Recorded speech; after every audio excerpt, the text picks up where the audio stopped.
Halo Tribuners, kembali lagi dalam Tribun Jogja Update bersama saya Priska Ruri. Yordania memperingatkan Iran dan Israel bahwa negaranya akan menembak jatuh setiap target yang melintasi wilayah udaranya di tengah ketegangan antara kedua negara tersebut usai pembunuhan pemimpin Hamas Ismail Haniyeh di Teheran pada 31 Juli lalu.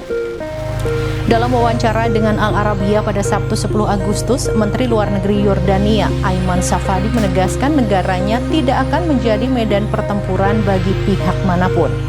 Pernyataan itu muncul di tengah kekhawatiran yang semakin besar tentang potensi konflik besar antara Israel dan Iran. Ketegangan juga terjadi antara Israel dan Hezbollah, organisasi politik dan paramiliter Lebanon. Ketegangan meningkat setelah serangkaian peristiwa baru-baru ini termasuk pembunuhan pemimpin Hezbollah Fuad Shukr di Beirut oleh Israel dan Haniyeh di Teheran. Iran dan Hamas menuduh Israel sebagai pelaku di balik pembunuhan Haniyeh. Hingga kini Israel belum secara terbuka mengakui maupun membantah tuduhan tersebut.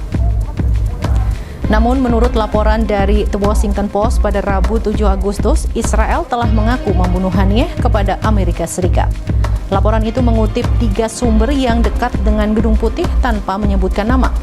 Sementara kekhawatiran akan pecahnya perang besar antara Israel dan Hezbollah semakin kuat, terutama setelah beberapa bulan terjadi baku tembak lintas perbatasan.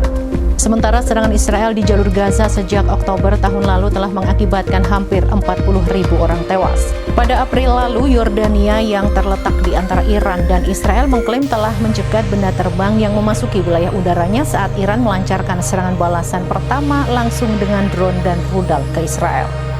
Serangan itu adalah respons atas dugaan serangan Israel di kedutaan besar Iran di Suriah. Setelah serangan tersebut, pejabat Yordania, Irak, dan Turki mengungkapkan Iran telah memberikan peringatan dini mengenai aksinya. Iran berulang kali mengancam akan menghukum Israel atas pembunuhan Ismail Haniyeh. Iran pada Sabtu mengungkapkan keinginannya untuk tidak mempengaruhi pembicaraan gencatan senjata di Gaza dengan rencana serangan balasan terhadap Israel atas pembunuhan Haniyeh. Misi permanen Iran di PBB menyatakan mencapai gencatan senjata permanen di Gaza adalah prioritas utama, dan Teheran akan menerima kesepakatan yang disetujui oleh Hamas. Pernyataan tersebut mengecam pembunuhan Haniyeh di Teheran sebagai pelanggaran terhadap keamanan nasional dan kedaulatan Irak, dan menegaskan hak Iran untuk membela diri sambil berharap responsnya tidak mengganggu upaya gencatan senjata yang sedang berlangsung. Sementara pada Kamis 8 Agustus lalu, pemimpin Mesir, Qatar, dan Amerika Serikat meminta agar pembicaraan gencatan senjata dan pertukaran tahanan antara Israel dan Hamas dilanjutkan. Rencananya pembicaraan tersebut akan dilaksanakan pada Rabu atau Kamis depan di Doha atau Kairo. Demikian berita terkini terkait Yordania yang mengancam akan tembak jatuh setiap target yang masuk wilayah udaranya.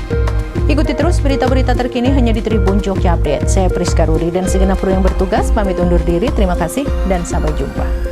Download Tribun X sekarang. Menghadirkan lokal menjadi Indonesia.